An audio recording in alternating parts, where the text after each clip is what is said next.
Stephen Lett's wife died. And before you think this is about gossip or morbid curiosity, let me be absolutely clear about what interests me here. When death reaches the top of an organization, any organization, but especially one like this, it does something very specific. It exposes machinery that usually stays hidden.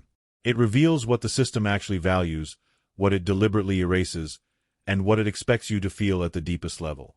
You already know the script they use. If you've been around this world at all, you've heard it 1,000 times. The language never varies. The tone stays constant. The spiritual framing is always identical, like it came off an assembly line. But I want to track one central question through this entire investigation, and here it is. What does it actually cost to live a life that's perpetually in waiting mode? I'm talking about dreams put on hold indefinitely. Relationships treated as secondary priorities.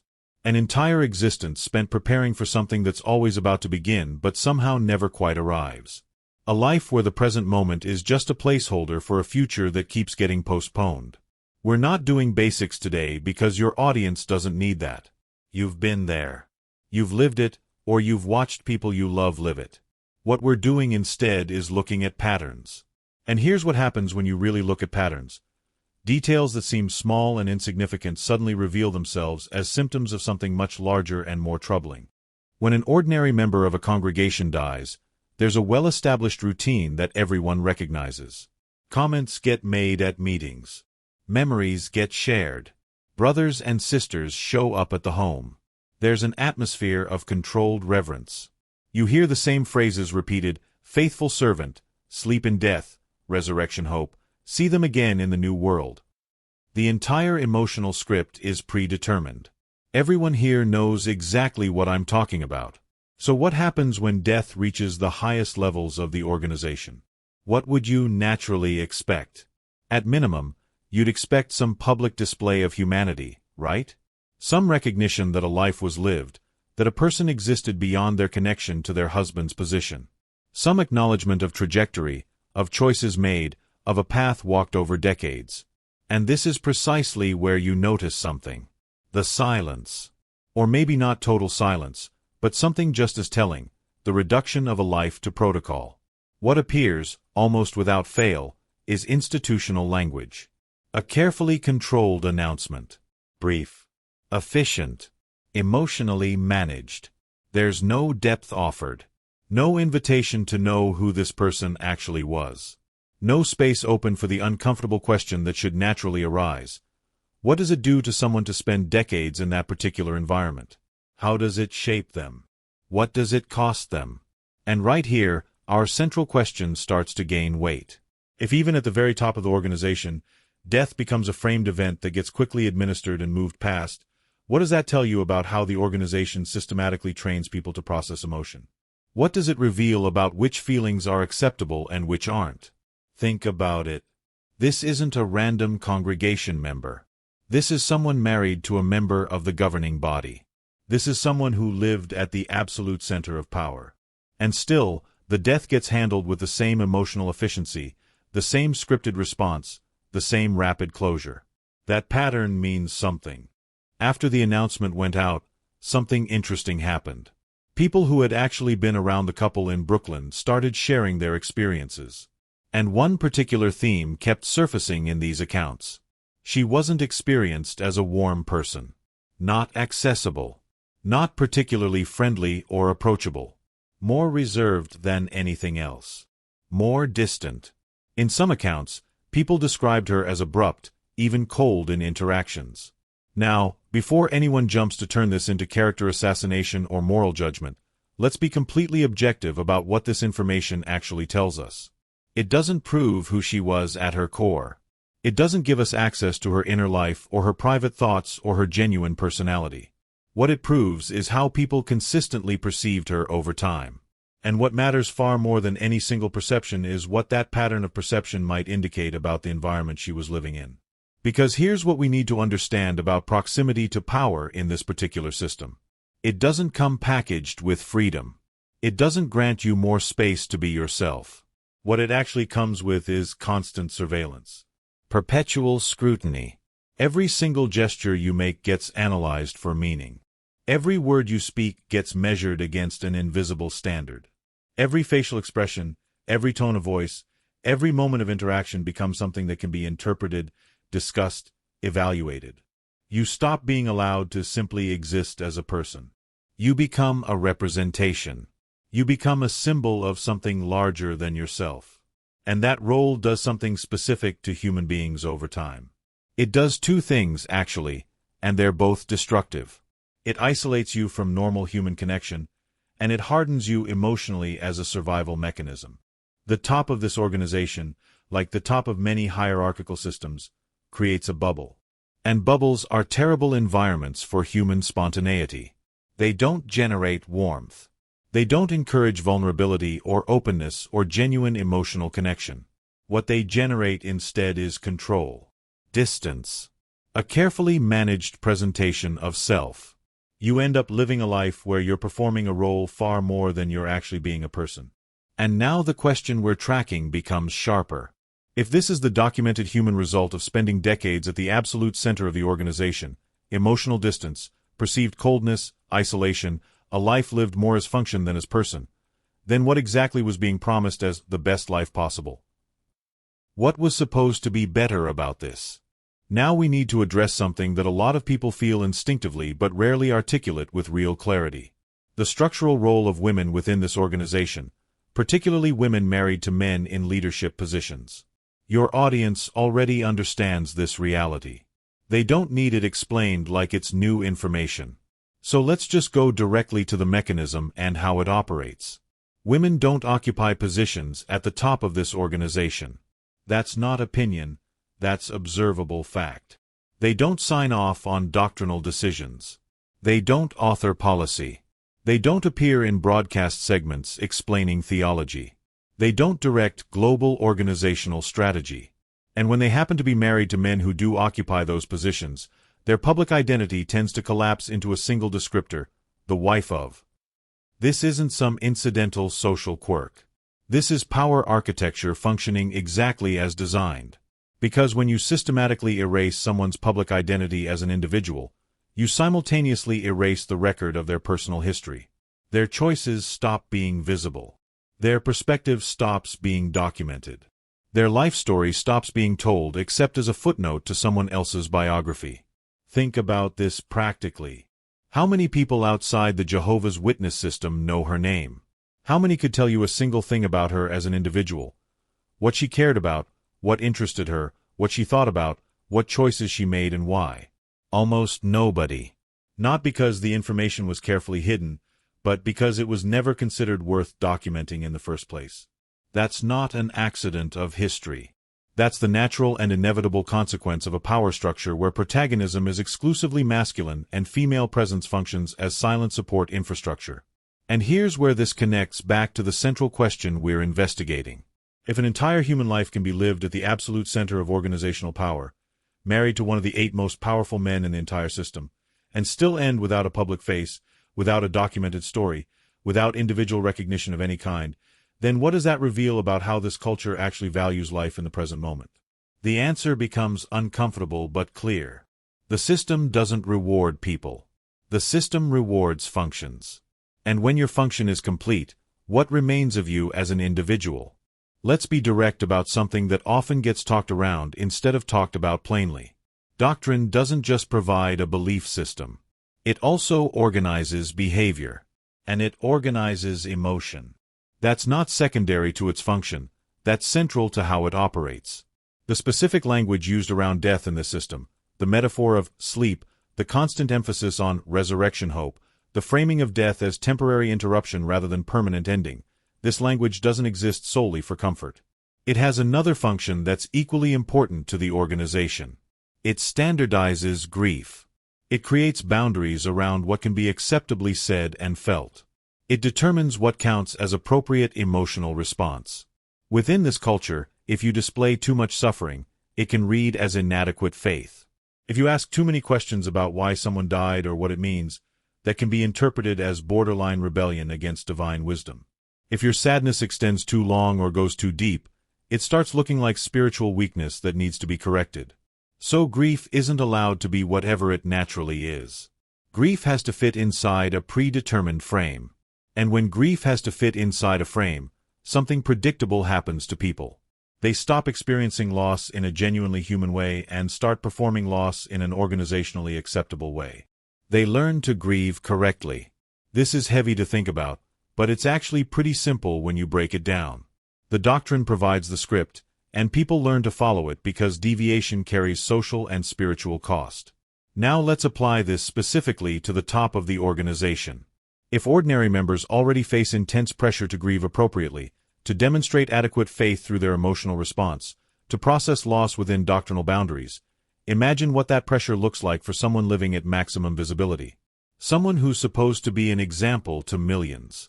Someone whose every response gets scrutinized as a model of how faithful people should behave. At that level, personal loss stops being just personal loss. It becomes image management. It becomes organizational testimony.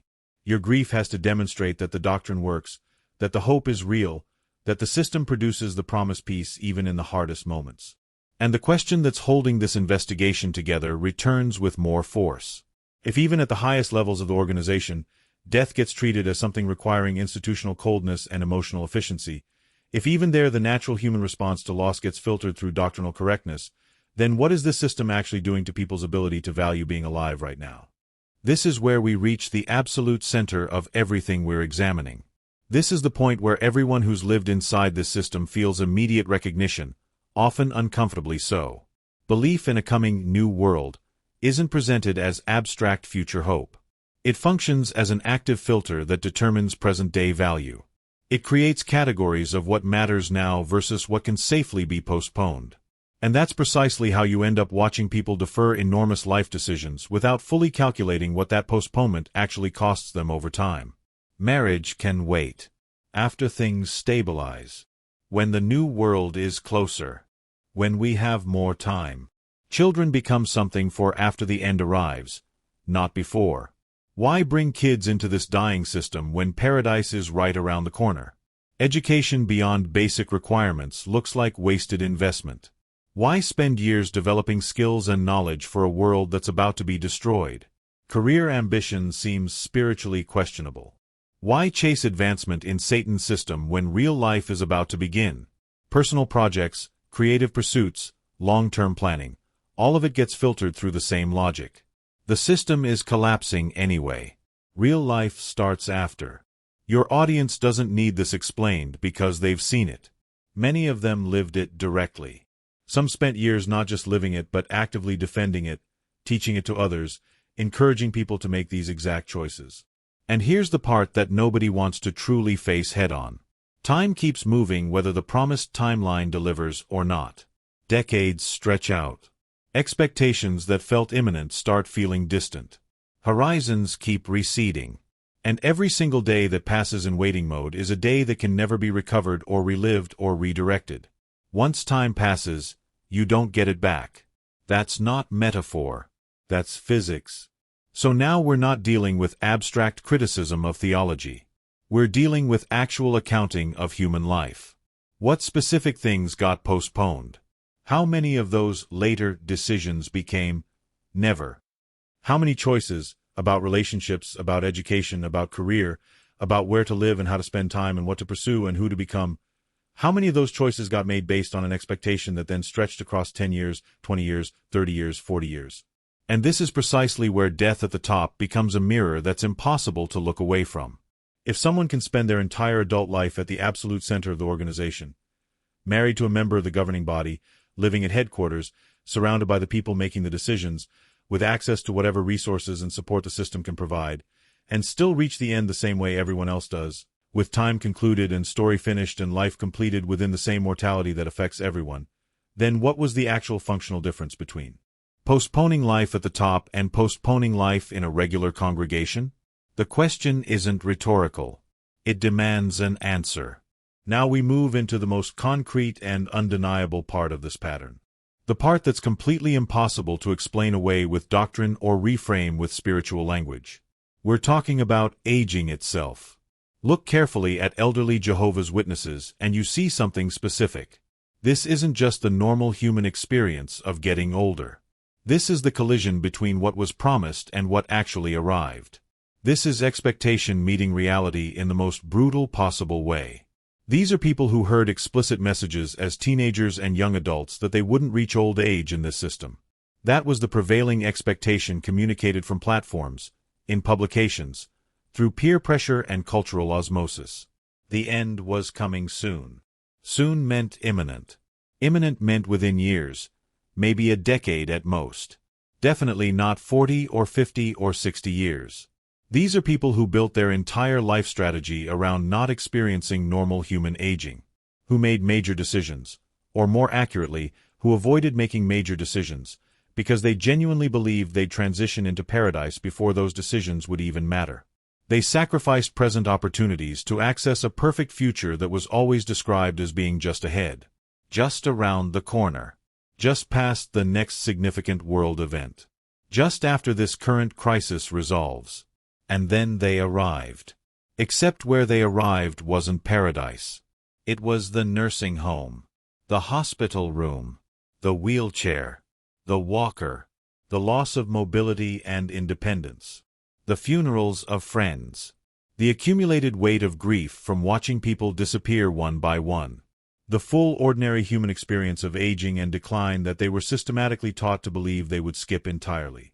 This is the confrontation that no amount of doctrinal language can successfully resolve. You can talk about resurrection hope all you want, but it doesn't change the fact that someone spent 50 years making choices based on expectations that didn't manifest. That time is gone. Those choices can't be unmade. That life was lived in a particular way and now it's over.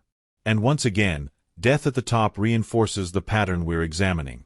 If not even those in the innermost circle of leadership, with maximum institutional support and every spiritual resource available, if even they couldn't somehow escape time passing and bodies aging and life eventually ending, then what exactly was being emotionally sold to ordinary members for all these decades? This isn't an attack. This is just looking at what actually happened versus what was promised would happen. Let's bring this to a close by examining the contrast that your audience probably values most. What actually shifts for people who leave this system? What changes in their relationship with life itself? When someone goes through what's often called waking up, that process of recognizing that the beliefs don't hold up under examination, the first major change isn't doctrinal. That happens too, obviously, but it's not the most fundamental shift. The most fundamental shift is temporal. The relationship with time itself transforms completely. Life stops functioning as an intermission. The present stops being treated as disposable or secondary. Relationships stop being evaluated primarily as tools for achieving a future objective. All of it becomes immediate again, direct again, real in a way it wasn't before. And then something happens that catches a lot of people completely off guard. A different kind of grief emerges. Not grief for people who died, though that exists too. This is grief for time itself. Grief for choices that were never made. Grief for paths not taken. Grief for having lived years or decades as though real life was always about to start but never actually here yet. This lands with particular force because it's not theoretical. It's not abstract theological discussion. It's lived experience that people can describe in specific, concrete terms. I'm 40 years old and I never went to college because I was told it didn't matter. I'm 50 and I never had kids because the end was always 2 years away. I'm 60 and I spent my entire career in manual labor because investing in professional development seems spiritually questionable. The recognition creates profound emotional whiplash. On one hand, relief and clarity about finally seeing the pattern clearly. On the other hand, devastating awareness of what that pattern cost in terms of actual life lived. And this creates maybe the sharpest possible contrast with what we've been examining.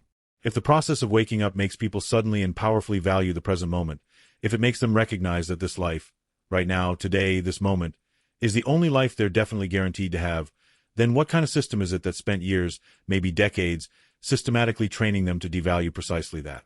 To treat the present as something to endure rather than embrace? To postpone living until conditions were perfect? So let's bring all of this together with complete clarity. The death of Stephen Lett's wife isn't actually the subject of this investigation. It's the trigger. It's the specific event that makes a larger pattern suddenly visible. The subject is that pattern itself. A pattern where personal life becomes functionally secondary to organizational role, where individual identity can be systematically erased even at the highest levels, where grief gets managed and standardized and controlled, where the present moment gets treated as weak currency because the valuable currency was always supposed to be whatever comes later. And the question that we've been tracking from the very beginning remains here at the end, waiting for honest engagement. If even those at the absolute top of the organization live and die within the same script, with personal identity minimized, with emotional response controlled, with life lived in perpetual preparation mode, then what was the real cost of all that waiting? Not just for her. For everyone who built their life around the same promise. Now I want to hear from you, and I want you to answer as directly as possible. No prepared phrases. No organizational language. No spiritual framing. When you look at this specific case and the larger pattern it reveals, what do you think was the single biggest cost? Was it emotional development that never happened?